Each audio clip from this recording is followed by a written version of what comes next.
Max, would you want Antonio Brown on your team? Okay, the answer is yes, but I want to be very specific about what I mean by on my team. If, in fact, the NFL will let him play, and the team is considering Antonio Brown, and I'm a player on that team, I'm a quarterback, I want him on the team. I, on the one hand, have been very skeptical that AB will last the season wherever he winds up because his history is he hasn't. I was skeptical that he should even be given another chance this soon. You might say, this soon? Yeah, he has serious outstanding legal issues. He's accused of some serious stuff. However, he hasn't been convicted of those things. And even his bad behavior last year in the offseason with the Raiders and the Patriots on the field, or rather going into the Patriots off the field, at a certain point, you have to ask yourself, do you want to continue to punish people for bad behavior in the past, absent being convicted of a crime? Do you want to continue to punish them? Or at some point, in spite of their bad behavior in the past, do you want them to become functioning members of society? In this case, the NFL society, right? I think the latter. I think we're better off if we try the latter. So I say with reservations, with those concerns, yes, I'd want him on the team. And, Louis, the reason is this. Those concerns aside for a moment, the question is it going to help or hurt your team on the field? Presuming you decide, yes, he should be playing. Is it going to help or hurt him on the field? His implosions have not hurt his team on the field. Even last year, where he imploded in three different places, right? Even then, he steps on the field for the Patriots, and they win a game. And he catches 3 first downs and 4 first downs if you include the touchdown that he caught. No, on the field, he's always been devastating. In fact, the first time he led the league in receptions and yards, 2014, his team won 11 games. The Steelers won 11 games. And then the next year, 10. And then the next year, 11. And the next year, 13. In other words, when AB hit his prime, and other things went right for the Steelers, too, they became a juggernaut.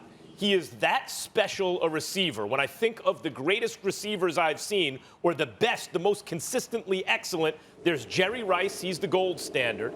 There's Randy Moss.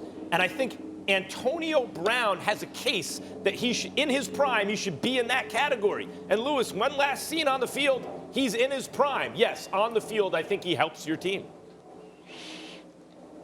Yeah, I kind of had two different perspectives on this as far as what I want him on my team. I think back to when I was 23, 24, 25, when I was in Cleveland, when I was in Atlanta, and I started thinking, would I have wanted him on my team then? Yeah, I probably would, because I know how hard it is to defend players like that and how players like that can totally flip the fortunes of your football team from negative to positive in the blink of an eye because of just how good they are. When you're up close competing with and against players like this, you want as many of them as you can get, because you don't really necessarily worry about all the other things that come along with it and all the risk that comes along with it. As a young player, I would have wanted him. As an executive, he would keep me up at night after night after night, day after day after day, every time he left the building. Because it's kind of like then when he's not around the players like Tom Brady and the people who like Mike Tomlin when he was in Pittsburgh, it's then when you start to worry, and it's then where you start kind of weighing the risk versus the reward. The reward obviously is that you have a Hall of Fame caliber wide receiver who can flip a game in your favor at any point in time. The risk is that he's undermining everything else you're trying to do for the other 52 guys or 53 guys on the roster. That you start thinking, is it worth it? Especially in the example of Tampa Bay, where they have, as long as everyone is healthy, and I think that is what is driving this transaction in particular at the wide receiver position. As long as everyone is healthy in that wide receiver room, do they really need him? Is it really worth it? So that's why I say when people ask me this question, if you're Tampa Bay, would you have signed him?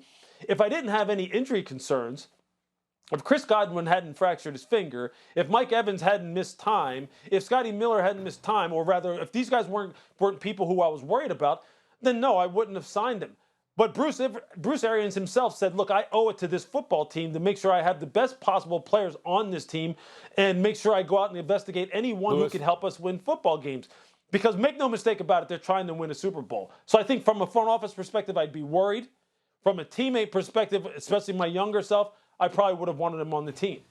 Louis, I am a Giants fan, and I wish the Giants would have hired you as GM. I think as a fan, I'd be in a much better position several years ago. And so, you know, but I still disagree with you sometimes, like right now. I think you're looking at this, let's put it this way. I look at this completely differently. You're looking at it like, do you really need AB? Because if you don't really need him on the field, don't bring him on. And I think that is the kind of intuitive conclusion you'd make. But I reach a counterintuitive position here. I think if you really need him, don't go near him because it gives him too much leverage. It will incentivize bad behavior for him if he knows you really need him. So when everyone was saying he should, and this touches on what you said in the right situation, right? He has Tom Brady there, the right leadership and everything else. If he went to Baltimore, for example, because you'd think, oh my God, perfect fit. On the field, yes, but too perfect a fit for Baltimore, too valuable for Lamar Jackson, a young quarterback who, while he has leadership qualities, is still a young quarterback who hasn't done it yet when the lights shine brightest.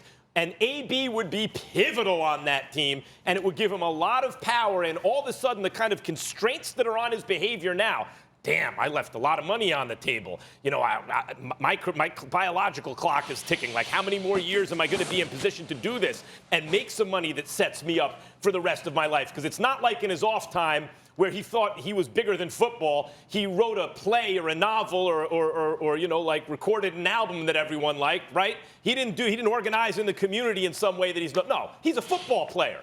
And so he has to know that that's the case. You put him in a situation where it's like, oh, these dudes need me, and I'm afraid those restraints or the constraints on his behavior come off on the Bucs, where you have an embarrassment of riches in terms of receivers and offensive weapons for Brady, and the leadership of a Tom Brady. That, I think, works. Because they don't need him, because he's a luxury, he knows he's expendable, that will keep him on the field, I believe, or a better chance to. Thanks for watching ESPN on YouTube. For live streaming sports and premium content, subscribe to ESPN+.